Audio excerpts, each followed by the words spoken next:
మరి కాసేపట్లో ఏలూరు జిల్లా దెందులూరు నియోజకవర్గంలో వైసీపీ సిద్ధం బహిరంగ సభ జరగనుంది. ఇందుకోసం వైసీపీ శ్రేణులు భారీగా ఏర్పాట్లు చేశారు. సభ సాయంత్రం జరుగుతుంది. సీఎం జగన్తో పాటు పలువురు ముఖ్య నేతలు సభలో పాల్గొంటారు. భీమిల నుంచి ఎన్నికల శంఖారావం పూరించిన జగన్ వరుస సభలతో ప్రజల్లోకి వెళ్లేందుకు ప్రయత్నిస్తున్నారు. 110 ఎకరాల సువిశాల ప్రాంగణంలో సిద్ధం సభకు అన్ని ఏర్పాట్లు పూర్తి చేశారు వైసీపీ శ్రేణులు. కార్యకర్తలు, ప్రజలు ఎలాంటి ఇబ్బందులు తలెత్తకుండా అన్ని చర్యలు చేపట్టారు. ఉమ్మడి ఉభయ గోదావరి, కృష్ణా జిల్లాల్లోని 50 నియోజకవర్గాల నుంచి భారీగా జన సమీకరణ చేశారు. ఆర్టీసీ బస్సులతో పాటు కొన్ని ప్రైవేటు బస్సులను అద్దెకు తీసుకున్నారు. చెన్నై, కలకత్తా జాతీయ రహదారికి ఆనుకుని సభ ఏర్పాటు చేయడంతో ట్రాఫిక్ ఇబ్బందులు తలెత్తకుండా పోలీసులు చర్యలు చేపట్టారు. వైజాగ్ నుంచి విజయవాడ, చెన్నై వెళ్లే వాహనాలను కత్తిపూడి జంక్షన్ వద్ద మళ్లిస్తున్నారు. తాడేపల్లిగూడెం తణుకు నుంచి వచ్చే వాహనాలను భీమవరం, నర్సాపురం, మొగల్తూరు, లోసరి వంతెన మీదుగా మచిలీపట్నం వైపు మళ్లిస్తున్నారని తెలిపారు.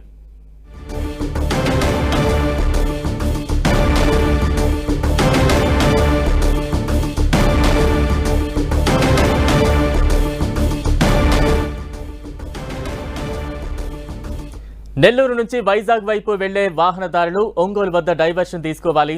హైదరాబాద్ నుంచి వైజాగ్ వైపు వెళ్లే వాళ్లు సూర్యాపేట వద్ద డైరెక్షన్ తీసుకోవాలని తెలుస్తోంది.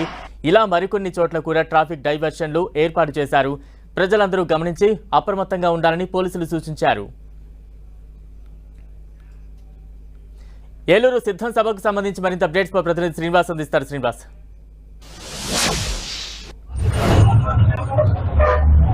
సిద్ధం మహాసభకు సంబంధించి అన్ని ఏర్పాట్లు పూర్తయ్యాయి. ఇప్పటికే చాలా మంది వైసీపీ శ్రేణులు అయితే కూడా సిద్ధం సభకైతే కూడా ఇచ్చేసిన సందర్భాలు అయితే కూడా కనపడతాయి. మన విజువల్స్ లో కూడా చూడొచ్చు. ఇప్పటికే దాదాపు వేలాది మంది వైసీపీ శ్రేణులు అయితే కూడా ఈ సిద్ధం సభకైతే కూడా రావడం జరిగింది. దాదాపు 3 జిల్లాలు అంటే ఉభయ గోదావరి జిల్లాలు అలాగే ఉమ్మడి కృష్ణా జిల్లాలోని 50 నియోజకవర్గాలకు సంబంధించి నేతలు, కార్యకర్తలు అంతా కూడా ఈ సిద్ధం సభకు విచ్చేస్తున్నారు. దీనికి సంబంధించి ఆయా నియోజకవర్గాల ఇన్ఛార్జీలంతా కూడా ప్రత్యేకంగా బస్సులు ఏర్పాటు చేసి ఆ బస్సుల్లో కార్యకర్తలంతా కూడా సిద్ధం మహాసభకు తరలిస్తున్న ఘటనలు అయితే కూడా ఉన్నాయి. ఇదే సందర్భంలో మరికొద్ది సేపట్లోనే అంటే దాదాపు 3:30 జగన్మోహన్ రెడ్డి తాడేపల్లి నుంచి కూడా హెలికాప్టర్ ద్వారా సభా వేదిక పక్కన ఉన్నటువంటి హెలిప్యాడ్ ఏర్పాటు చేశారు. అక్కడ హెలిప్యాడ్ వద్ద ల్యాండ్ అవుతారు. అక్కడి నుంచి కూడా సభా వేదిక వద్దకు 3:45 చేరుకుంటారు. 3:45 నుంచి 5:45 అంటే 4:45 వరకు దాదాపు గంటంపావు పాటు ఆయన ఈ సభా వేదిక వద్ద ఉంటారు. గంటంపావు పాటు ఆయన స్పీచ్ ఉంటుంది. భీమిలి సభలో ఏదైతే వైసీపీ శ్రేణుల్ని, కార్యకర్తల్ని కూడా ఉత్సాహపరుస్తూ అలాగే ఎన్నికలకు సమాయత్తం చేస్తూ ఆయన ప్రసంగించారో అదేవిధంగా ఇటు ఈ 3 జిల్లాలకు సంబంధించి ఉభయ గోదావరి జిల్లాలో, కృష్ణా జిల్లాకు సంబంధించిన కార్యకర్తల్ని, నేతలంతా కూడా ఉత్తేజపరిచి అలాగే ఎన్నికలకు సంసిద్ధం అయ్యే విధంగా కూడా ఏ విధంగా ముందుకు వెళ్ళాలి, గత పాలనలు అంటే 4.5 సంవత్సరాల కాలంలో జరిగినటువంటి పాలన సంబంధించి అభివృద్ధి కార్యకర్తలంతా కూడా బస్సుల్లో వేలాదిగా తరలి వస్తున్న సందర్భం అయితే కూడా ఉంది. 3 జిల్లాల నుంచి 50 నియోజకవర్గాల నుంచి కూడా దాదాపు 5 లక్షల మేర కార్యకర్తలు ఇక్కడ విచ్చేస్తారని చెప్పి అధికారులు అయితే కూడా నేతలైతే కూడా ఒక అంచనా వేస్తున్నారు. దీనికి సంబంధించిన కూడా అన్ని ఏర్పాట్లు చేయాలి. అంటే సభకు వస్తున్నటువంటి కార్యకర్తలకు కానీ నేతలకు కానీ ఎటువంటి ఇబ్బందులు తలెత్తుకోకుండా అన్ని రకాల ఏర్పాట్లు అయితే కూడా చేశారు. మరోవైపు భారీ బందోబస్తు అయితే కూడా ఏర్పాటు చేయడం జరిగింది. సభా ప్రాంగణంతో పాటు సభకి ఎలుపులు కూడా ప్రత్యేక నిఘా కెమెరాలు అలాగే LED స్క్రీన్స్ ఏర్పాటు చేశారు. మరోవైపు దాదాపు 3,000 మంది పోలీస్ సిబ్బందిని అయితే కూడా బందోబస్తుకు అయితే కూడా ఈ సిద్ధం సభ వద్ద ఏర్పాట్లు చేయడం జరిగింది. అయితే మొత్తానికి సంబంధించి మరికొద్ది సేపట్లోనే సిద్ధం సభకు ముఖ్యమంత్రి జగన్మోహన్ రెడ్డి హాజరు కానున్నారు. ఇప్పటికే ముఖ్య నేతలంతా కూడా సభా వేదిక వద్దకు చేరుకోవడం జరిగింది. మరికొద్ది సేపట్లోనే ఈ సభకు సంబంధించిన కార్యక్రమాలు కూడా ప్రారంభం కానున్నాయి.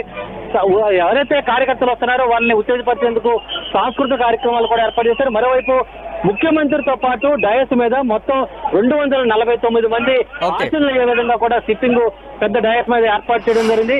ఎవరైతే నిర్దేశించి ముందుగా సూచిస్తారో వారిని మాత్రమే డయస్ మీదకు అనుమతిస్తారు. మిగతా ఎవరిని కూడా డయస్ మీదకి అనుమతించే పరిస్థితి ఉండదు. దానికి సంబంధించి అధికారులకి, పోలీసులకు కూడా ఇప్పటికే పార్టీ ముఖ్య నేతలు, అధికారులందరూ కూడా సూచనలు చేయడం జరిగింది. మరోవైపు ఇక్కడికి వస్తున్నటువంటి ఎవరైతే నేతలు ఉన్నారో, అతిథులు ఉన్నారో వారు ఎవరికి కేటాయించిన పాసంలో ఆ గ్యాలరీలకు మాత్రం వెళ్ళాలి.